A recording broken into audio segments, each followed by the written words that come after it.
It's 4:47 in the morning. A Chinese PLA ballistic missile has just splashed down 12 nautical miles from a U.S. aircraft carrier in the South China Sea. It wasn't an accident, it was a warning. And in the next 7 days, the world will never be the same. What you're about to watch isn't fiction. It's not a war game. Every scenario in this video is built on real intelligence assessments, real military doctrine, and real flashpoints that Pentagon planners, Rand Corporation analysts, and former commanders have publicly described as the most likely path to the most catastrophic war in human history. Stay with me, because by day 4, you'll understand why some of America's most senior military officials believe the U.S. might not win this war as quickly or as decisively as most people think. And by day 7, you'll understand why these 7 days aren't hypothetical anymore. The U.S. and China have been dancing around conflict for decades. Taiwan, the South China Sea, trade wars, spy balloons, near misses in the air and on the water. But here's what most people don't understand. Every major war in history, World War I, World War II, Korea, Vietnam, didn't begin with a decision. They began with a moment. A single event that pushed two nations past the point of no return. Right now, there are 3 active tripwires between the United States and China. The first is Taiwan, an island that China calls a rogue province, and that the U.S. has committed, in law and in blood, to defend. The second is the South China Sea, where China has constructed artificial islands with military runways on territory claimed by 5 other nations in flagrant violation of international law. And the third, the one most people completely ignore, is the Strait of Malacca, the narrow choke point through which 80% of China's oil supply flows. Cut that off, and China's economy collapses within 60 days. Which means Beijing cannot afford to ever let that happen.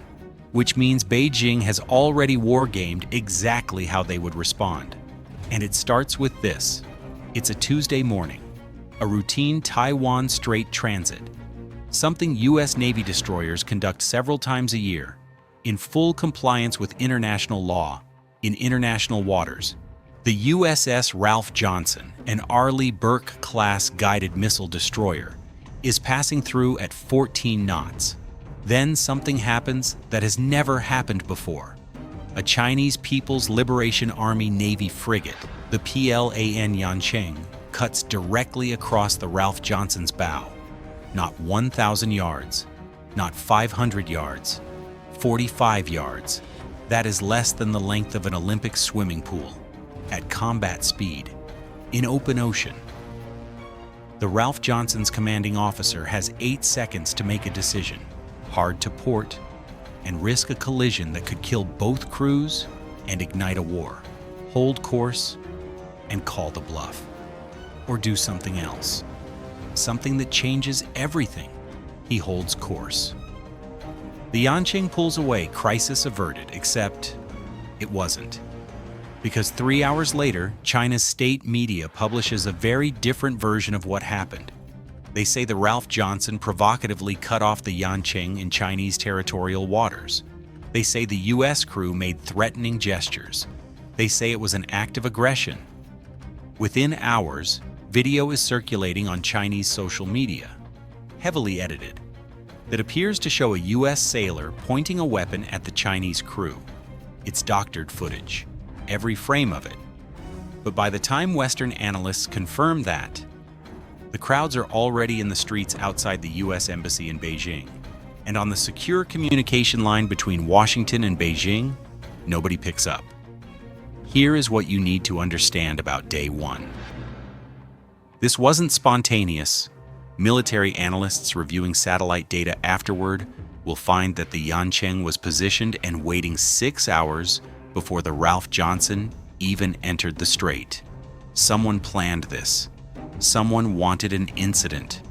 The question that keeps Pentagon officials awake at night isn't what happened in that 45-yard gap between 2 warships. It's why. And the answer to that question leads directly to Day 2. By dawn of Day 2, the incident in the Taiwan Strait has become a global crisis. NATO allies are calling Washington. Taiwan has gone to full military alert. Japan has quietly scrambled its F-35 fleet. And Beijing has made 3 moves that change the entire equation. Move 1. China suspends all military-to-military communications with the United States. The hotline, the same direct channel created to prevent exactly this kind of miscalculation, goes dark. Move 2. The PLA's Eastern Theater Command issues what it calls a combat readiness order, putting every military asset within 1,500 miles of Taiwan on immediate standby. Move 3. And this is the one that makes every intelligence analyst sit up straight. China activates its Coast Guard and maritime militia, not the Navy, the Coast Guard. Here's why that matters. Under international law, military vessels crossing into disputed waters can trigger direct military confrontation. But Coast Guard vessels, maritime militia fishing boats, those exist in a legal gray zone. The Chinese call it gray zone warfare. It has been their playbook in the South China Sea for a decade, and now they are deploying it at scale.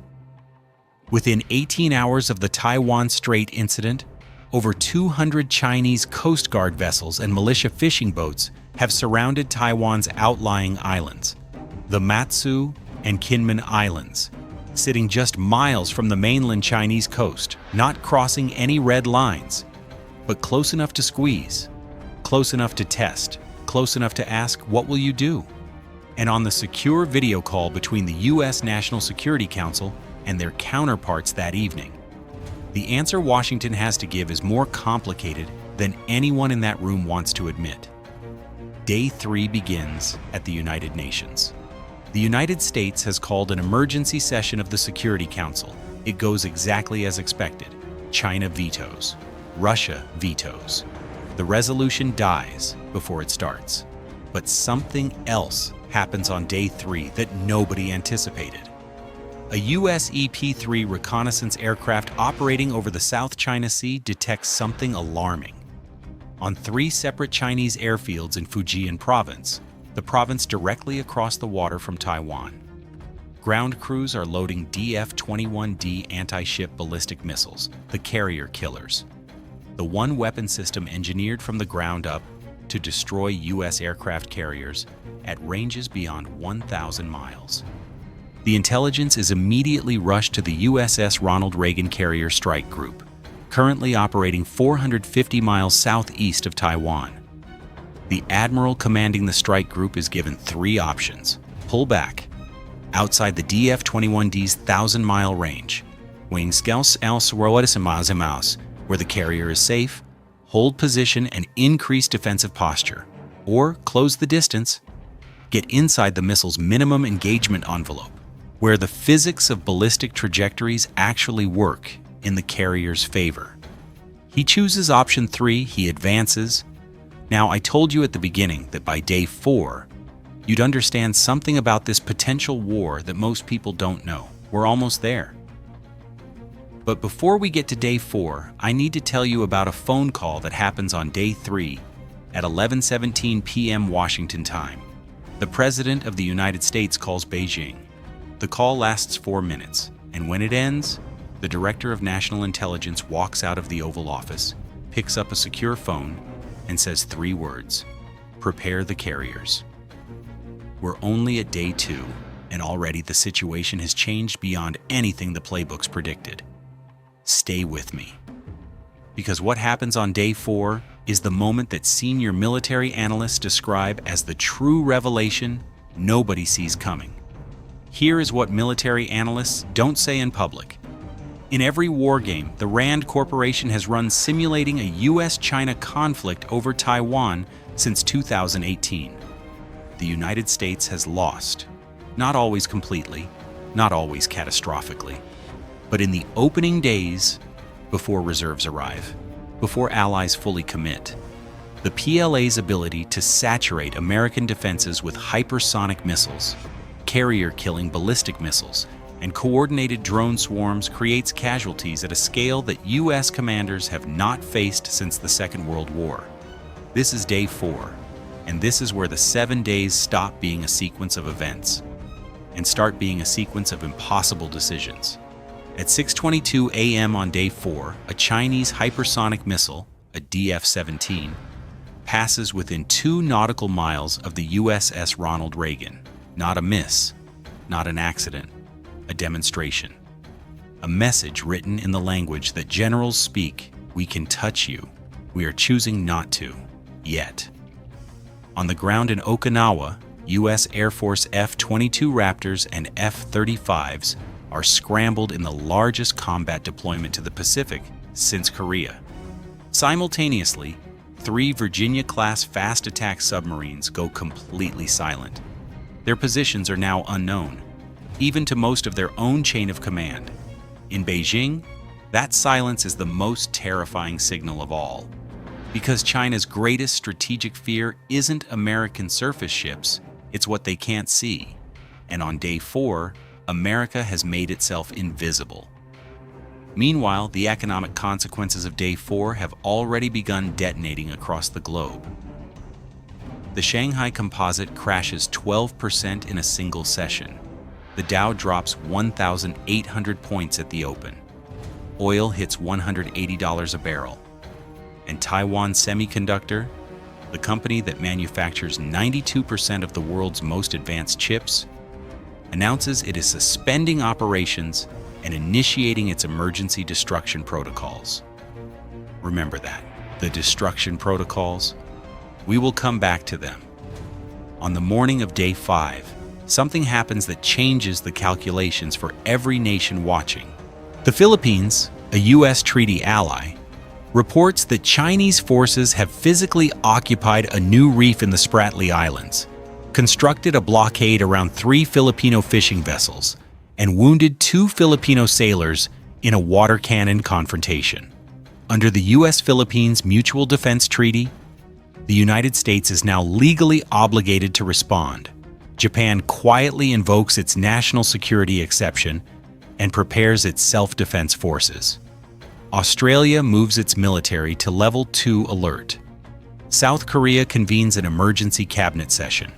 And in Taipei, the president of Taiwan makes a nationally televised address that is watched by 2.3 billion people worldwide. She says 5 words that will be quoted for decades: "We will not go quietly." The question is no longer if there will be a military confrontation.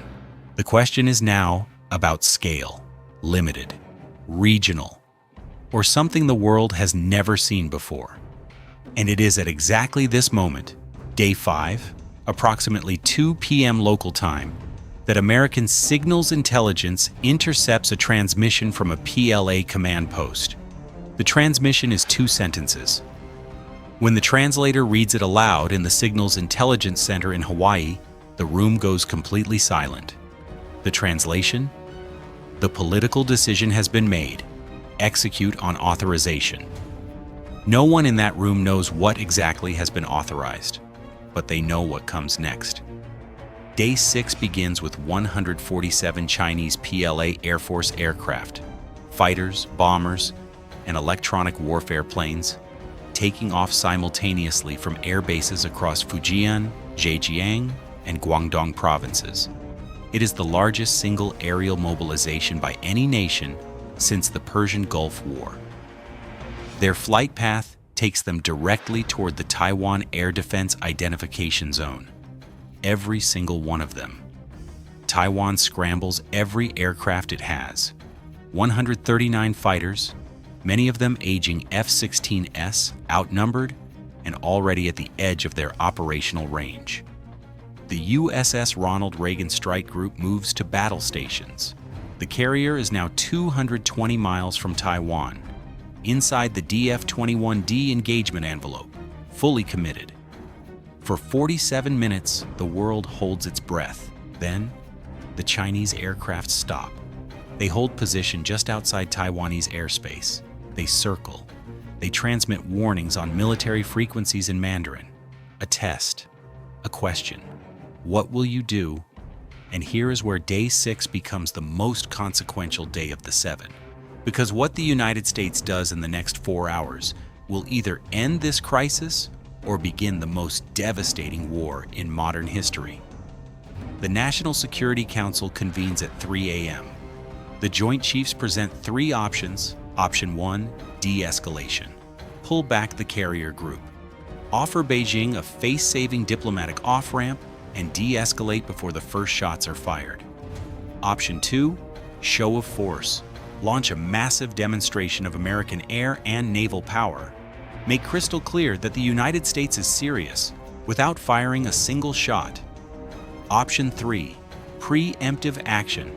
Strike the Chinese missile batteries that have been targeting the Reagan before they are authorized to fire. The debate lasts 2 hours. At 5:17 a.m., the president makes a decision. I'll tell you what it is in just a moment. But first, I need to explain something about Day 6 that most analysis leaves out. By Day 6, the economic war has already started destroying the world. Taiwan Semiconductor's destruction protocols, remember those from Day 4, have been partially activated. 3 fabrication plants in southern Taiwan have been taken offline. The global chip shortage that follows will shut down automobile production worldwide within 30 days. Within 90 days, every major technology company on Earth will run out of cutting-edge semiconductors. The global economy enters the deepest recession since 1929, and that is happening before a single shot has been officially fired. Now, the president's decision. He chooses option 2. U.S. Air Force B-52 strategic bombers operating out of Andersen Air Force Base in Guam conduct a low-altitude demonstration pass 80 miles from the Chinese fleet. Not dropping weapons, not locking radar, just appearing. Massive, unmistakable. 3 Virginia-class submarines surface simultaneously in a pre-coordinated signal, a message that says, "We are here. We have been here the entire time, and we have been watching everything." And the USS Gerald R. Ford, a second carrier strike group that has been quietly repositioning through the Philippine Sea under complete communication silence, appears on radar 600 miles out, China's 147 aircraft turnaround. They return to base. This crisis, appears to de-escalate. But here is what does not make the headlines.